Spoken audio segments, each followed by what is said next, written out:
إن أريد إلا الإصلاح ما استطعت وما توفيقي إلا بالله۔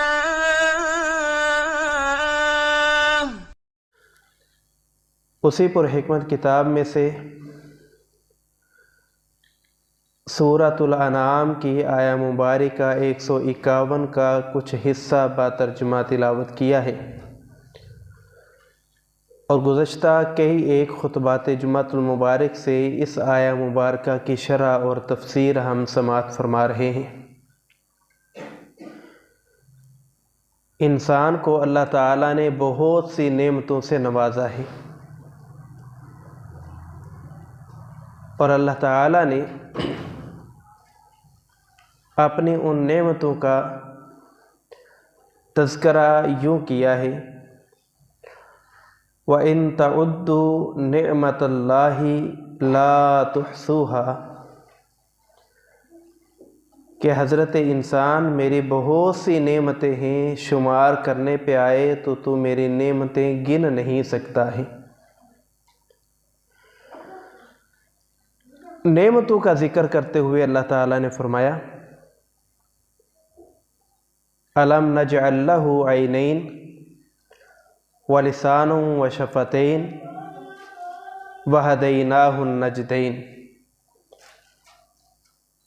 اور ان الفاظ میں اپنی نعمتوں کا ذکر کیا، إِنَّ السَّمْعَ وَالْبَصَرَ وَالْفُؤَادَ كُلُّ أُولَئِكَ كَانَ عَنْهُ مَسْئُولًا۔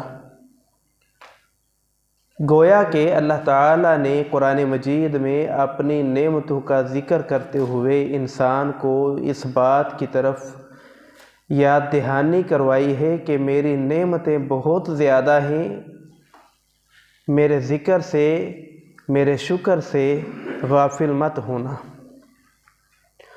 اور انسان کو اگر کوئی نعمت چھن جائے تو اللہ تعالیٰ دوبارہ عطا فرما دیتا ہے۔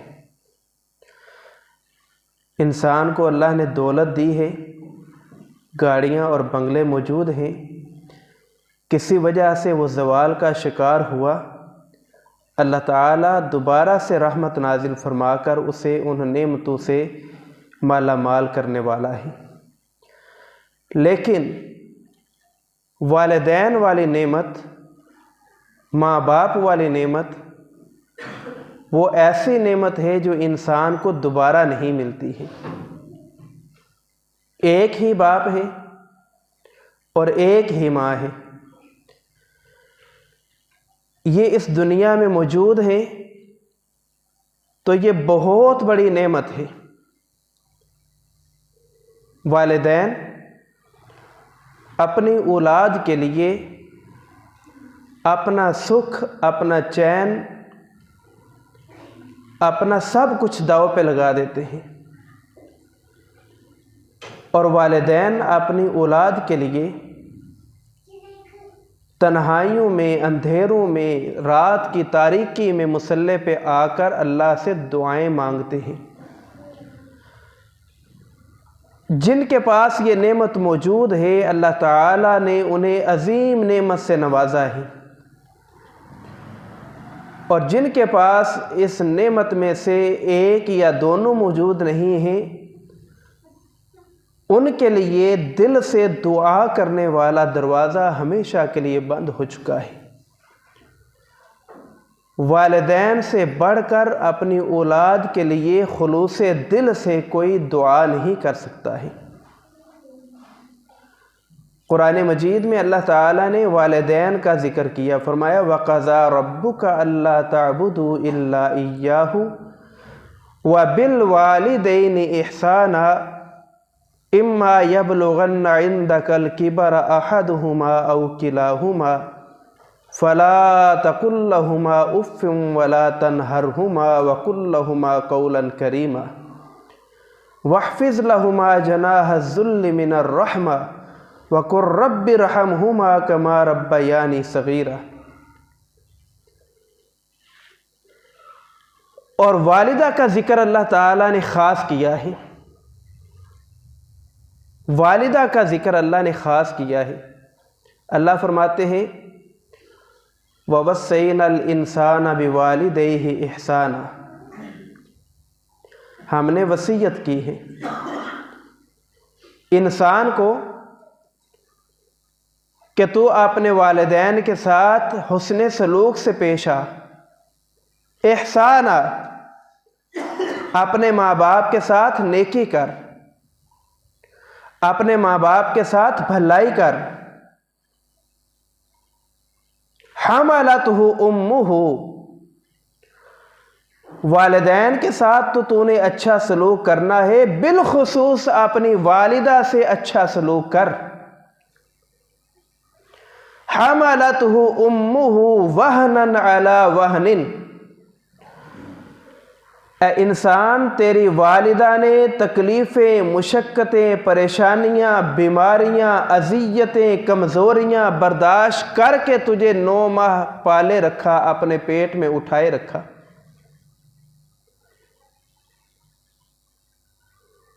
حملتہ امہ وہنا علی وہن، تیری والدہ نے تجھے اپنے پیٹ میں محفوظ رکھا۔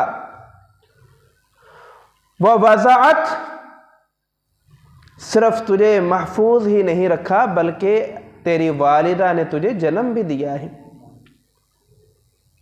حملتہ امہ وہنا علی وہن وفصالہ فی عامین، صرف تجھے پیدا ہی نہیں کیا بلکہ 2 سال تیری والدہ نے تجھے اپنی چھاتی کا دودھ پلایا ہے۔ 2 سال تیری والدہ نے اپنے جسم میں سے تجھے خوراک میسر کی ہے۔ انشکر لی ولوالدیک، اے انسان ایک اللہ کا شکر ادا کر کے اس نے تجھے زندگی دی ہے، اور اپنے ماں باپ کا شکر ادا کر کے وہ تیری پرورش کر رہے ہیں، تیرا خیال رکھ رہے ہیں۔ الی المصیر، مرنے کے بعد کہیں نہیں جائے گا، میرے پاس لوٹ کے آئے گا۔ قرآن مجید کا دوسرا مقام ہے، اللہ تعالیٰ فرماتے ہیں وَوَصَّيْنَا الْإِنسَانَ بِوَالِدَيْهِ إِحْسَانًا حَمَلَتْهُ أُمُّهُ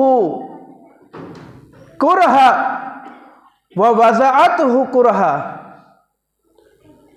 انسان تجھے اللہ نے ماں جیسی نعمت سے نوازا ہے تو تیری ماں وہ عظیم شخصیت ہے جس نے تجھے اپنے پیٹ میں محفوظ رکھا اور تجھے جنم دیا۔ وَحَمْلُهُ وَفِصَالُهُ ثَلَاثُونَ شَهْرًا، پھر اللہ تعالیٰ نے تیری والدہ کے جسم میں تیرے لیے خوراک کا انتظام کر دیا، حمل اور دودھ پلانے کی مدت اللہ نے 30 ماہ مقرر کر دی۔ ان دونوں آیات میں اللہ تعالیٰ نے ماں کا بطور خاص ذکر کیا ہے، والدہ کا بطور خاص ذکر کیا ہے۔ تو قرآن مجید کی ان آیات سے ہمیں معلوم پڑتا ہے کہ والدہ یہ اللہ تعالیٰ کی عظیم نعمت ہے۔ والد اور والدہ نہ ہوتے، ہمارا وجود نہ ہوتا، اس معاشرے کے چودھری کو کوئی نہ پہچانتا کہ یہ فلاں کا بیٹا، اس معاشرے کے M P A M N A کو کوئی نہ پہچانتا کہ یہ فلاں کا بیٹا ہے۔ آج میں خطیب ہوں، آج میں امام ہوں، آج میں اپنے محلے کا چودھری ہوں، آج میں نمبردار ہوں، آج M P A M N A ہوں، آج وزیر اعظم ہوں، کن کی بدولت؟ ماں اور باپ کی بدولت۔ والدین تھے تو ہم اس دنیا میں آئے، والدین نہ ہوتے ہمارا وجود نہ ہوتا، کوئی ہمیں نہ پہچانتا۔ آج ہم کہتے ہیں کہ میں نے فلاں جگہ پہ نوکری کی، اتنی جگہ، اتنی تنخواہ، اتنی گاڑیاں، اتنی پراپرٹی، یہ سب کچھ میری محنت کا نتیجہ۔ تیرا باپ کیا کرتا رہا؟ وہ تو ایک گاؤں کا چھوٹا سا زمیندار تھا، تھوڑی سی زمین تھی، مجھے اس نے کہا یہاں فصل بولو، فصل کاٹ لو، اپنا گزارا کر لو، ایک فصل پہ گزارا کہاں ہوتا ہے؟ وہ تھوڑی سی زمین کی فصل میرا کیا بناتی؟ میں نے کاروبار کیا ہے تو یہاں پہ پہنچا ہوں، تو نے کاروبار کیا تو یہاں پہ پہنچا، بتا تو کس وجہ سے اس زمین پر موجود ہے؟ تیرے والدین ہیں تو موجود ہے۔ اللہ رب العالمین نے قرآن مجید میں ماں باپ کا تذکرہ کیا ہے، اور پیارے پیغمبر علیہ السلام نے والد کا الگ سے ذکر کیا، والدہ کا الگ سے ذکر کیا۔ 3 طرح کی روایات ملتی ہیں جن میں والدین ماں باپ کا اکٹھا ذکر ہے۔ کچھ روایات میں صرف باپ کا ذکر ہے جو آپ گزشتہ جمعہ سماعت فرما چکے ہیں، اور کچھ روایات میں صرف ماں کا ذکر ہے۔ اللہ کے پیغمبر علیہ السلام کی حدیث ہے، آپ علیہ السلام فرماتے ہیں ان اللہ حرم عقوق الامہات۔ ماں کتنی عظیم شخصیت ہے۔ ان اللہ حرم عقوق الامہات، اللہ نے امت مسلمہ پر، اللہ نے لوگوں پر یہ بات حرام کر دی ہے، یہ چیز حرام ہے، عقوق الامہات، کہ کوئی شخص اپنی ماں کی نافرمانی کرے۔ قل تعالوا اتل ما حرم علیکم ربکم اللہ تشرکوا بہ شیئا، پیغمبر آپ انہیں کہہ دیں کہ میرے پاس آؤ، تمہیں میں اللہ کے وہ احکام پڑھ کے سناؤں جو اللہ نے حرام کر دیے ہیں۔ تشرکوا بہ شیئا، پہلی چیز شرک حرام ہے، وبالوالدین احسانا، دوسری چیز ماں باپ کی نافرمانی حرام ہے۔ قرآن نے بھی کہہ دیا کہ والدین کی نافرمانی حرام، حدیث نے بھی کہہ دیا کہ ان اللہ حرم عقوق الامہات، اللہ نے ماں کی نافرمانی کرنا حرام قرار دیا ہے۔ آج ہم میں سے کتنے لوگ ہیں جو ماں کی نافرمانی کرنے والے ہیں؟ کتنے لوگ ہیں جو ماں باپ کی فرما برداری کرنے والے ہیں؟ آج ہمارا معاشرہ تباہ و برباد ہو چکا۔ اللہ کے پیغمبر نے ماں کی نافرمانی حرام قرار دے دی، مگر ہم ہیں کہ ہم قدم قدم پر اپنے ماں باپ کی نافرمانی کرتے ہیں۔ رسول اللہ صلی اللہ علیہ وسلم کی حدیث، آپ نے فرمایا 3 لوگ ایسے ہیں، 3 لوگ ایسے ہیں لا ينظر اللہ تعالی عز وجل، قیامت کا دن ہوگا، اللہ کا دربار لگ چکا ہوگا، جزا سزا کے فیصلے سنائے جا رہے ہوں گے، کوئی سایہ نہیں ہوگا، اللہ کے عرش کا سایہ ہوگا۔ ہر شخص یہ کہے گا ربی نفسی ربی نفسی، اللہ مجھے اس عذاب سے بچا لے، مجھے جہنم سے بچا لے۔ کوئی کسی کا پرسان حال نہ ہوگا، ہر شخص کو اپنی اپنی فکر پڑی ہوگی۔ وہ سخت دن، اس سخت دن میں کچھ لوگ ایسے ہوں گے جن کی طرف اللہ دیکھنا گوارا نہیں کرے گا۔ آج ہم کس کا چہرہ نہیں دیکھتے؟ آج ہم کسے پسند نہیں کرتے؟ کہتے ہیں میں اس کا چہرہ دیکھنا پسند نہیں کرتا، مجھے تو وہ بندہ اس زمین پہ برداشت نہیں ہے۔ میری اور آپ کی کیا کیفیت ہوتی ہے جب ہم کسی کے متعلق یہ اظہار کرتے ہیں کہ فلاں شخص مجھے اچھا نہیں لگتا؟ اس دن کا جلال ہے، اس دن کی سختی ہے کہ لا ينظر اللہ عز وجل، اللہ نہیں دیکھے گا 3 لوگوں کی طرف، ان میں سے ایک بدبخت اور بد نصیب، العاق الوالدی، جو اپنے ماں باپ کا، اپنی والدہ کا نافرمان ہوگا، جو اپنی ماں کا نافرمان، جو اپنے باپ کا نافرمان۔ اللہ تعالیٰ اس دن کسی ایسے شخص کی طرف رحمت کی نظر سے دیکھنا بھی گوارا نہیں کریں گے۔ اور اللہ کے پیغمبر صلی اللہ علیہ وسلم نے فرمایا من احبا، جو یہ بات پسند کرتا ہے ان یبسط لہ فی رزقہ وفی عسرہ فلیصل رحمہ، جو چاہتا ہے کہ اللہ تعالیٰ اس کے رزق میں برکت نازل کر دے، جو چاہتا ہے کہ اللہ تعالیٰ اس کی عمر میں رحمت نازل کر دے، رزق کی فراوانی ہو جائے، عمر دراز ہو جائے، رزق میں اللہ رحمت نازل کر دے، فَلْيَصِلْ رَحِمَهُ، اسے چاہیے کہ وہ اپنے والدین کے ساتھ صلہ رحمی کرے، اپنے والدین کی خدمت کر لے، اپنے ماں باپ کو راضی کر لے، اپنے ماں باپ کی دعائیں لے لے۔ فَلْيَصِلْ رَحِمَهُ، ہم باہر معاشرے میں بڑی صلہ رحمی کرتے ہیں، لوگوں کی نظر میں ہم بہت اچھے ہیں، بڑے نرم مزاج ہیں، بڑے نرم گو ہیں، ہمارا مزاج بڑا دھیما ہے، ہم بہت اچھے ہیں، لیکن گھر میں والدین ہمیں ایک آنکھ نہیں بھاتے ہیں۔ یہ بوڑھے، یہ پتہ نہیں کون سی باتیں کرنے والے، ان نے معاشرے میں کیا زندگی گزاری ہے، معاشرے میں تو میں زندگی گزارتا ہوں، انہیں کیا پتا ہے کہ معاشرے میں کیسے رہتے ہیں۔ باہر صلہ رحمی کرنے والوں کے متعلق اللہ کے پیغمبر نے فرمایا فَلْيَصِلْ رَحِمَهُ، ماں باپ کے ساتھ صلہ رحمی کرے۔